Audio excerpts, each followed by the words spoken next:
우리 몸에 이상이 생기는 이유도 그러면은 단백질에 약간 뭐 문제가 생긴다라고 볼 수가 있는 거죠. 예, 그러니까 단백질은 병 주고 약 주고죠. 네. 예, 병 주고 약 주고입니다. 예. 워낙 우리 몸에 중요하다 보니까 네. 단백질이 정상적인 형태와 발현의 양 같은 것들이 비정상으로 되면 네. 그게 질병으로 이어지는 거고 거꾸로 또 그런 기능을 많이 하다 보니까 단백질을 이용하면 약도 되는 거고 예, 그렇게 되는 거죠. 그럼 구체적으로 어떤 병들이 좀 발생이 될까요? 단백질. 예를 들어서 이제 대표적인 게 많은 암들이 예. 예, 암들이 다 뭐 효소들이 그 이제 작용을 멈춰야 되는데 예. 밤새도록 일을 하는 거예요. 세포를 증식시키는 효소가 있는데 안 쉬고. 이제 돌연변이가 생기면 얘가 쉬지 못하고 계속 돌아가면 세포가 무한 증식을 하게 되죠. 그걸 우리는 암이라고 하는 거죠. 단백질 이상의 가장 또 큰 병이 이제 암도 있고 그다음에 또 다른 질환 같은 것도 좀 말씀 좀 해주세요. 치매나 이제 뭐 이런 광우병, 파킨슨병 이런 거. 파킨슨병. 그거 다 단백질 이상이에요? 예, 그건 대표적인 단백질 이상인데 그거는 이제 단백질이 원래 그 형태가 찌그러져 가지고 기능을 못 하게 되는 경우예요.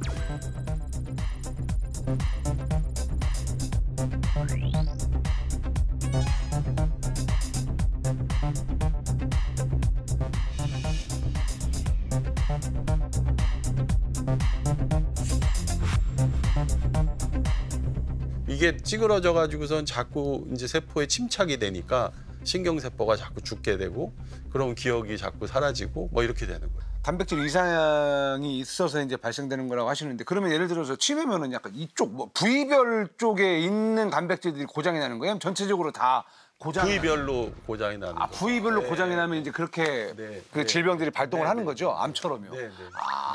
치매는 그러니까 신경세포에서 이제 그런 일이 일어나니까 자꾸 기억이 상실되는. 그러면 약을 먹으면 문제가 되는 그 단백질이 사라지는 겁니까? 그러니까 약을 먹으면 병이 어떻게 낫는 거죠? 단백질이 정상에서 벗어나는 일은 예. 굉장히 많이 여러 가지가 있죠. 예. 형태가 변하기도 하고 우리가 딱 필요한 양품 만들어야 되는데 너무 많아진 것도 이제 과열이 되는 거잖아요. 네. 걔를 정상으로 내려오게 하는 약들이 흔하고 혹은 얘를 차라리 분해시켜 버리는 게 낫겠다. 차가 너무 많이 고장 나면 폐차하시잖아요. 그렇죠. 네. 적당히 고장 나면 고쳐 쓰고 너무 고장 나면 폐차해 버리잖아요. 그러니까 약도 똑같이 단백질이 이거 고칠 수 없어. 그럼 빨리 폐기. 예, 폐기하는 그런 방식으로 그 단백질의 형태에 따라서 약의 전략도 달라진다. 그러니까 얘를 어떻게 공략할 것이냐는 우리가 네 가지 다른 제약사라면 각각 다른 전략을 쓰는 거죠. 일부러라도 다른 전략을 쓰죠. 일부러라도요. 예, 차별화를 위해서. 각자 이제 뭐 연구하시는 분들이 다들 마이웨이를 찾는 거죠. 예, 남과는 다른 길. 그런 거를 찾는 거죠. 그래야 이제 순위가 매겨져요. 네, 맞습니다. 예, 차별화가 되고. 그렇죠. 차별화가 되고. 자, 단백질이 만들어질 때 돌연변이가 생기면 질병이 된다. 네. 예, 이해가 됐고요. 그럼 정상적인 단백질이 어떻게 생긴 건지는 좀 아세요? 다들? 저는 몰라요. 정상적인 단백질이 어떤 모양으로 생겨 있는지 궁금합니다. 저도 맨눈으로는 단백질 어떻게 생겼는지 볼 수가 이게 없습니다. 볼 수가 없는데 너무 작아서 못 보는 거죠? 네, 그렇겠죠. 네, 작아서. 예. 그럼에도 불구하고 이제 단백질은 정말 우리 몸에만 해도 한 100만 개 이상의 단백질들이 있고 100만 개요? 예, 그 단백질은 각각 다른 모습을 갖고 있어요. 여기서 말씀하신 100만 개는 100만 종류를 말씀하신 거죠? 네, 100만 종류요? 그 와, 정도가 종류만. 정확하게 하나하나 씌워본 적은 없습니다. 예. 그래서 이제 100만 개가 넘게 있다라는 거를 있다라는 이제 것은 추정치가 가능하고 추정이. 예. 저는 단백질이라고 그러면은 다 그냥 딱 단백질은 인체에 단백질이 있어요. 그럼 딱 한 종류. 한 종족이라고만 생각을 했는데 네. 100만 개가 넘는 개가 있는데 그 100만 개들이 다 각각의 개인화된 개인화돼 있습니다. 예. 단백질이다. 네. 역할이 다 다른 거. 역할이 달라서 이렇게 여러분들처럼 멋있는 인생을 살 수 있게 만들어주는 거죠. 예. 야, 대단하네 인체. 우리 인체 대단하다 너. 야. 근데 그 100만 개의 구조와 기능을 이게 어떻게 알아냈을까요? 이게 가능한가요, 근데? 눈에도 안 보이는데요. 그래서 이제 사실은 그게 생명과학의 가장 큰 그 숙제 중에 하나였어요. 예, 단백질의 구조를 안다는 일은 그 단백질의 기능을 알아내는 거의 첫 번째 단계이기 때문에 구조를 알기 위해서 정말 그 생명과학자들이 엄청난 노력을 했고, 근데 이런 것들이 워낙 고가의 이제 시설과 장비, 그다음에 전문 인력들이 우리가 이제 학위할 때는 단백질 하나의 구조를 풀면 박사학위 하나거든요. 예. 사실 단백질 구조를 푸는 일은 굉장히 많은 비용과 사람의 노력이 들어가는 그런 방법인데 이런 것을 확 뒤집은 게 바로 알파폴드. 이제 그동안 단백질 구조가 많이 밝혀졌고, 그다음에 이제 데이터가 빅데이터가 됐고, 거기다 인공지능을 기술을 접목을 했더니 속도가. 이제는 그런 기술을 쓰지 않아도 아미노산 서열만 봐도 얘가 어떤 모양이 될 거라는 걸 예측하기 시작한 거예요. AI가요. 예. 그러면서 이제 예측 정도가 점점점 급속도로 정확해지면서 지금은 알파폴드가 애지간한 단백질들은 굉장히 정확하게 맞추는 수준까지 올라오게 된 거예요. 근데 알파폴드가 재밌는 게 이게 2024년 노벨 화학상이었어요. 노벨상을 받았어요? 네, 노벨 화학상을 받았어요. 만든 사람이 받은 거예요? 네, 구글 딥마인드의 딥마인드 쪽. 연구자분들하고 그다음에 교수님들이 같이 받았고요. 사실은 이렇게 들으면 다 끝난 것 같은 느낌이 들 수 있거든요. 그러면 더 이상 사람들이 실험할 필요 없지 않나라고 생각할 수 있는데 굉장히 요즘 많이 나온 얘기 중 하나가 AI가 잘 예측하지 못하는 단백질 부분이 있어요. 그렇습니다. 그 부분이 굉장히 요즘 많이 그 저희 분야에서는 주목을 받고 있어요. 그거는 이제 실험적으로 풀 수밖에 없고, 그럼 또 실험적으로 그 데이터가 쌓이면 AI는 그거를 바탕으로 예측력이 높아지고, 그래서 실험과 이런 AI는 서로 상호적인 관계지 어느 하나가 뭐 다른 것을 완전히 치환하는 법은 없습니다. 그럼 돌연변이가 정상 단백질과 어떻게 다른지 알기만 하면은 그걸 고칠 수 있는 약도 만들 수 있다는 거 아닙니까? 그렇죠. 뭐 대표적으로는 이제 글리백? 글리백이라는 게 이제 백혈병 치료제인데요. 그게 이제 유전자 두 개가 이렇게 합쳐져 가지고 정상적인 유전자 두 개 합쳐서 이상한 이제 단백질을 만들면 얘가 아까처럼 이제 꺼지지 않는 엔진이 돼 갖고 세포 분열을 엄청나게 시키는 거예요. 그래서 백혈병이 생기는 거는 이제 오래전에 알았는데 이걸 어떻게 이제 치료할 방법을 몰랐다가 이 구조를 알고 나서 이 구조에 정확하게 들어맞고 정상적인 단백질에는 전혀 영향이 없는 약물을 만들어낸 거예요. 그래서 이걸 이제 처치를 해봤더니 옛날에 이제 암 치료제는 막 머리털 빠지고 구토하고 너무 괴로웠잖아요. 근데 이 약은 이제 그런 부작용이 없이 아주 치료 효과가 좋아서 정말 이제 백혈병은 뭐 정복할 수 있다. 백혈병은 지금 만성질환화 됐어요. 그 약 덕분에. 그 약 때문에 이제 이런 구조를 알고 그 구조에 딱 들어맞는 약을 개발한다는 것이 얼마나 중요한 얘기인지를 알게 돼서 거기서부터 새로 이 정밀의학이라는 시대가 그 약으로 인해서 열리게 된 거예요. 예전에는 그 백혈병이 이제 드라마에서 불치병이라고 네, 그랬잖아요. 맞습니다. 그거 얼마 안 돼요. 영화의 소재 많이 나왔죠. 네, 그거 불과 얼마 안 됩니다. 90년대까지만 하더라도. 이제는 치료약이 나왔다라는 거잖아요. 그 컨셉이 딱 사라진 시점이 글리백이 이제 글백. 쓰이기 시작한 시점이랑 비슷하죠. 그래서 그걸 이제 마법의 탄환 뭐 이런 얘기도 하고 뭐 기적의 약 하여간 엄청난 그 찬사와 함께 새로운 이제 의학의 시대를 열게 된. 그 다음부터는 이제 그러면 변형된 단백질의 구조를 알고 그 구조에 딱 맞는 약을 디자인하면 이제는 대부분의 질병을 고칠 수 있겠네. 부작용도 없이. 그렇게 됨으로써 이제 그걸 맞춤의학, 정밀의학 이런 얘기로. 정밀의학. 딱 맞춤형 의학, 정밀의학. 나한테 딱 맞는. 나한테 맞는 약을 맞춤형. 찾기 시작해요. 맞춤형 의약품이 이제 나오는 거잖아요. 네.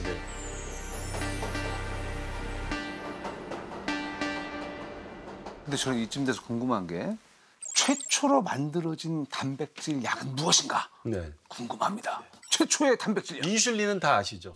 당뇨 있으신 분들께. 네. 그 인슐린이 이제 전형적인 단백질 약이고요. 인슐린은 1923년에 이제 토론토 대학 교수님 이제 벤팅 박사가 그 이제 소나 돼지의 췌장에서 그 물질을 뽑아서 당뇨 환자한테 줘봤더니 이제 혈당이 떨어지더라라는 것을 알게 돼서 정말 그 이제 그때부터 시작이 됐는데 1980년대에 유전공학 기술이 이제 생겨서 생명공학이 되면서 이제 인체의 인슐린 제조 유전자를 이제 효모나 이런 대장균이나 이런 데 이식해서 대량 생산이 가능하게 된 거죠. 그 전에는 발견은 했지만 예. 생산할 방법도 없고 예, 그렇다고 해서 뭐 다른 동물들 그 췌장을 다 추출하는 꺼내갖고 것도 쥐어 짤 수도 없고. 그럴 수도 없고. 예, 네. 원리는 알았지만 네. 생명공학 기술이 나오기 전까지는 네.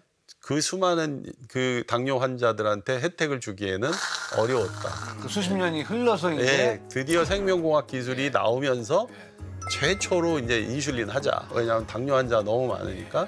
그래서 이제 제조합 단백질이라고 하는데 그 인체 인슐린을 만들어서 이제 당뇨 환자들이 죽지 않고 만성 질환으로 변한 거죠. 근데 인슐린은 이게 주사로만 맞잖아요. 왜 못 먹는 걸까요? 이게 경구용으로 좀 먹으면 안 되나? 먹으면 예. 너무 좋을 텐데 네. 예, 먹으면 이제 단백질 약은 아무리 비싼 약을 먹어도 여러분들이 이제 뭐 스테이크 먹은 거하고 똑같다고 보시면 돼요. 스테이크를 100배 주고 먹었다 이렇게 생각하시면 돼요.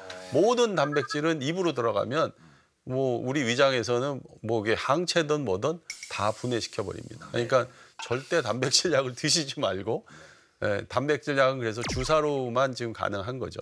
영양제는 상관없죠. 영양제로 드시는 단백질은 단백질을 뭘 먹어도 아까처럼 그냥 우리 몸에서는 아미노산이 돼서 재료 공급이죠. 먹는 콜라겐 이런 거 있잖아요. 먹으면 먹는 다. 콜라겐으로 이제 콜라겐이 많이 늘어난다는 것은 원리적으로는 이제 말이 안 되는.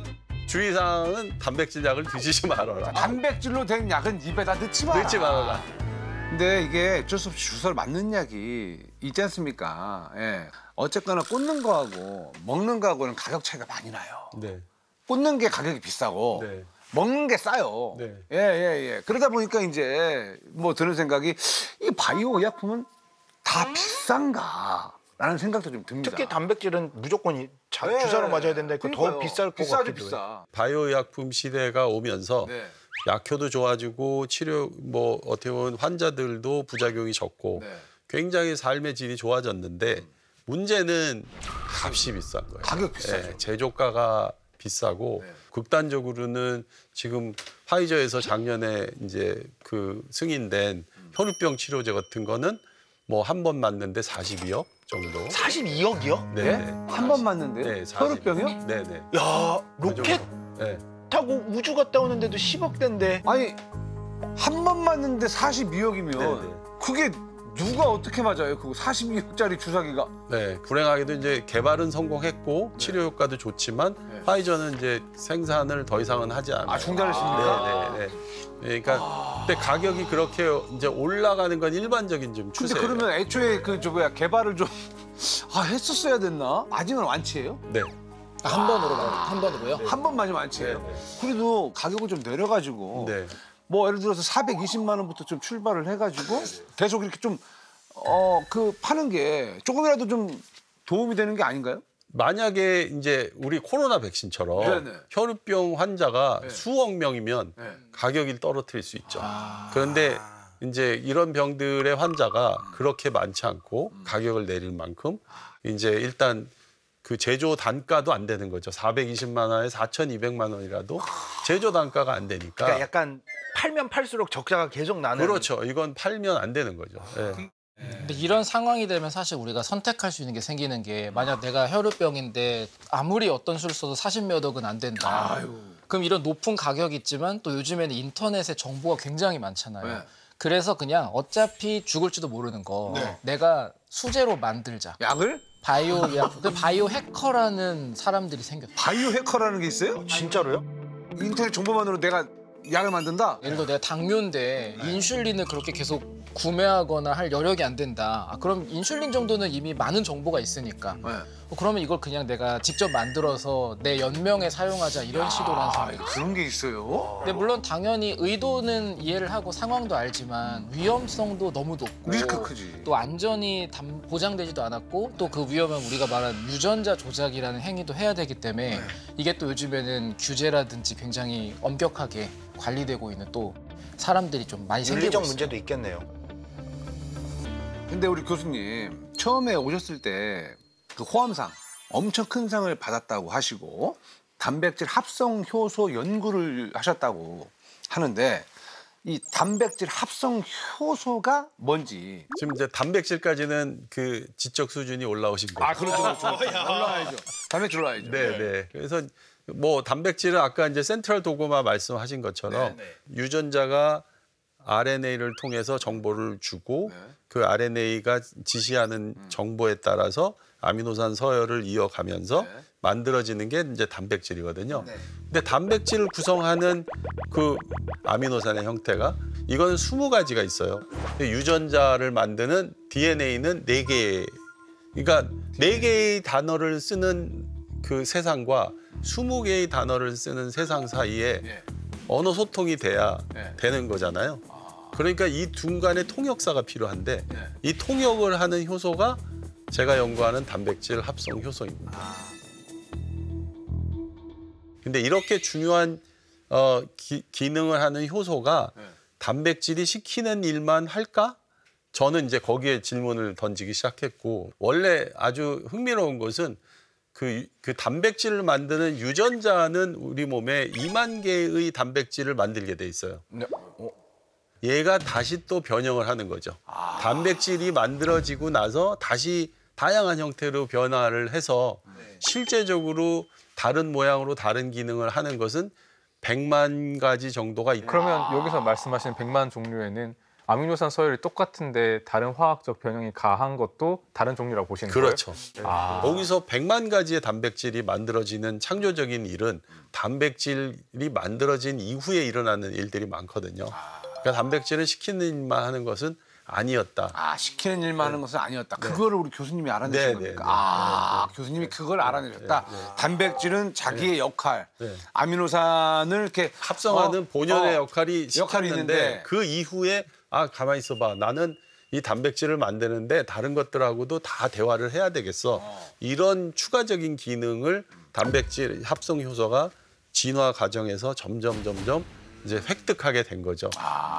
우리 교수님은 신약 개발을 그러면 하려고 단백질 합성 요소 연구를 하고 계신 겁니까? 신약 개발 때문에? 아니요. 처음에는 당연히 이제 센트럴 도그마의 중요한 역할을 하니까 이 효소가 그 수행하는 그 숨겨진 기능을 찾아야 되겠다. 이런 순수한 기초적인 그 호기심으로 시작했죠. 그래서 이제 다양한 기능들이 지금까지 뭐 수백 개의 기능들이 나왔으니까 기능을 많이 하면 많이 할수록 이것이 질병하고 관련될 가능성도 높아지잖아요. 그렇죠. 여기가 고장났더니 질병이 생겼으니까 그거를 고치면 질병을 치료할 수 있지 않을까? 이러면서 자연스럽게 이제 신약 개발로 이어지게 된 거예요. 자연스럽게 그냥 과정이네요. 과정. 모든 기초 생명 과학의 발견은 이제 자연스럽게 질병의 치료로 이어지게 돼 있죠. 그 기간이 얼마나 걸리죠. 근데 이제 이게 약 만드는 게 아까 우리 처음에 만났을 때 얘기를 했지만 이게 되게 쉽지 않지 않습니까? 약 만드는 게 과정이 어떻게 되는지 궁금합니다. 신약 개발까지. 신약 개발은 초기에는 이제 그 소위 연구, 그다음에 개발, 인허가 이렇게 3가지로 나눠지는데요. 그 이제 연구 단계가 바로 대학에서 많이 이루어지는 그렇죠. 질병의 원인을 분석하고 그다음에 타겟을 찾고 이런 일들이 연구에 해당하고요. 그다음에 이제 그 타겟을 찾으면 아까처럼 타겟의 기능을 정상화해 줄 수 있는 약물 후보 물질을 찾는 그다음의 과정이 있고 그래서 후보 물질이 되고 나면 이제는 진짜 개발이라고 합니다. 그다음부터를 내가 이제 약이 될 수 있는 물질을 손에 들었어.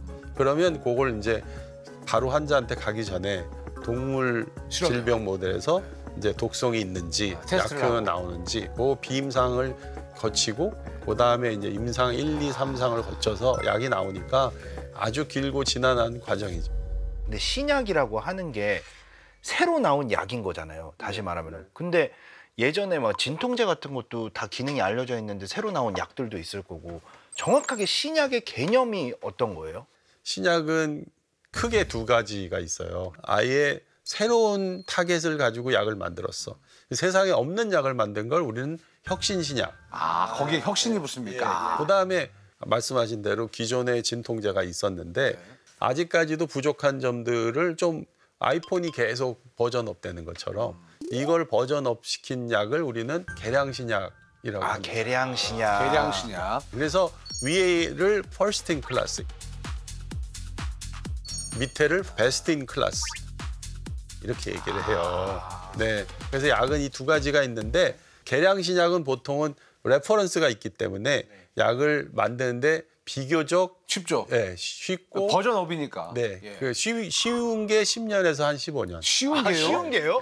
아주 쉬운 게 10년에서 같은 15년. 계열 약인데요? 네네. 야, 그 정도 버전업이요? 걸리고. 네. 왜냐하면 이제 임상 기간을 반드시 거쳐야 되니까 아무리 빨라도 임상을 거쳐야 되는 건 무조건 시간이 필요한 거잖아요. 이미 비슷한 계열의 약인데 버전업된 약이어도 임상을 다 거쳐야 된다. 화학구조 한 꼭지만 바꿔도 처음부터 다시 해야 돼요.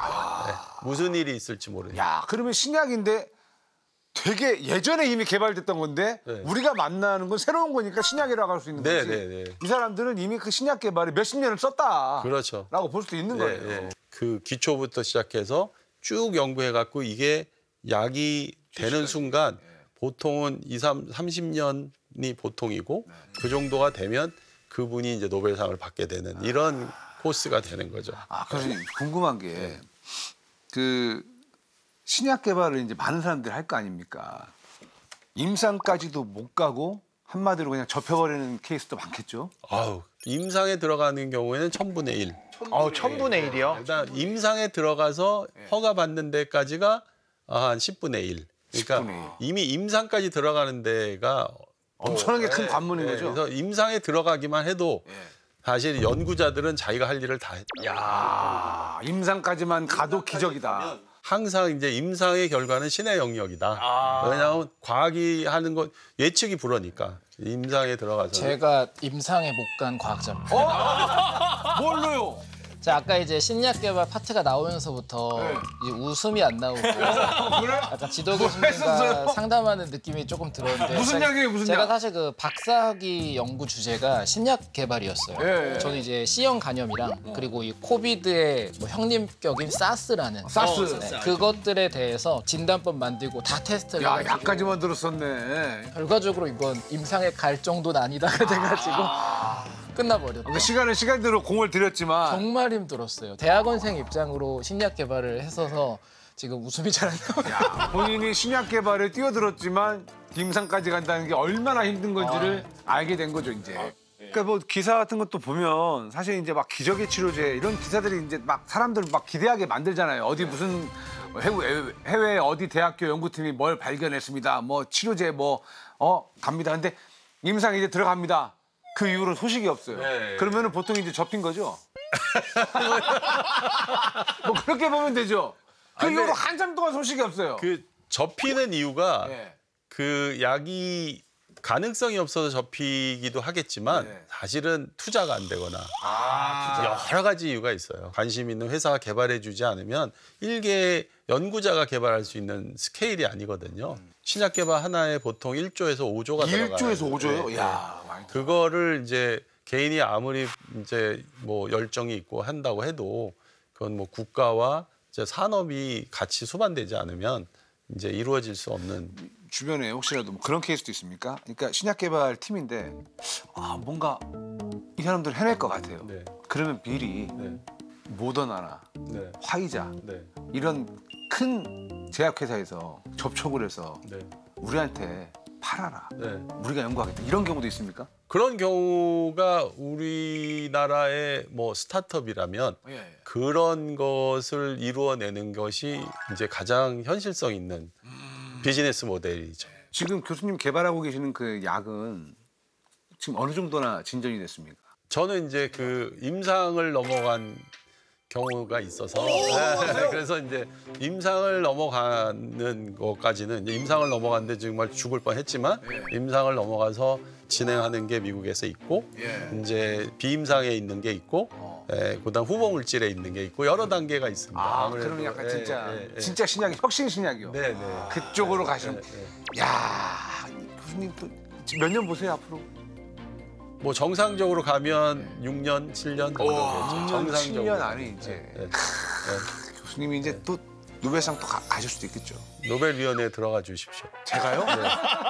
저 따위가요? 아니요, 노벨위원회 구경은 가볼 수 있을 것 같아요. 3시에 오픈하죠. 신약 개발하는 게 이게 정말 보통 힘든 일이 아니구나라는 생각이 좀 듭니다. 근데 교수님은 왜 이렇게 힘든 길을 가시는 건지 궁금해요.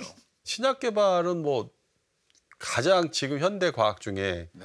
소위 대표적인 하이 리스크 하이 리턴. 그 하이 리턴 때문에. 근데 하이 리턴 때문에 제가 한 건 아니고. 그건 알겠는데 근데 하이 리턴이 없으면 애초에 발을 안 담그잖아요. 네. 그럼. 근데 이게 그 하이 리턴이 여러 가지 측면이 있는데 네. 이제 그 중에 이제 정말 치료제가 없어서 죽어가는 환자들을 살리는 게 가장 큰 리턴이고요. 그렇죠. 네. 그런 것들이 이제 어떻게 보면 과학적으로도 임상적으로도 의미가 크니까 어렵더라도 이제 그 길을 가는 게 이제 소명이라고 생각하죠. 후회되지는 않으시죠? 아 후회는 안 합니다. 후회는 안 합니다. 가끔 좀 약간 현타가 오실 때 예, 현타는 매일 와서 가장 힘들 때가 뭐 어떨 때입니까? 가장 힘들 때는 제가 익숙하지 않은 일을 하는 건데 그거는 비즈니스요? 네 그렇습니다. 근데 교수님 되게 여러 가지 약을 개발하고 계신데 만약에 시간과 자본이 허락한다면 꼭 이것만은 만들고 싶다는 약이 따로 있으세요? 저는 약 연구를 평생 하고 약 개발이 필요하고 제약 산업이라는 게 진짜 메이저 산업이긴 한데 진짜 나한테 꿈이 뭐냐고 생각한다면 약이 필요 없는 세상이고 약이 필요 없는 세상.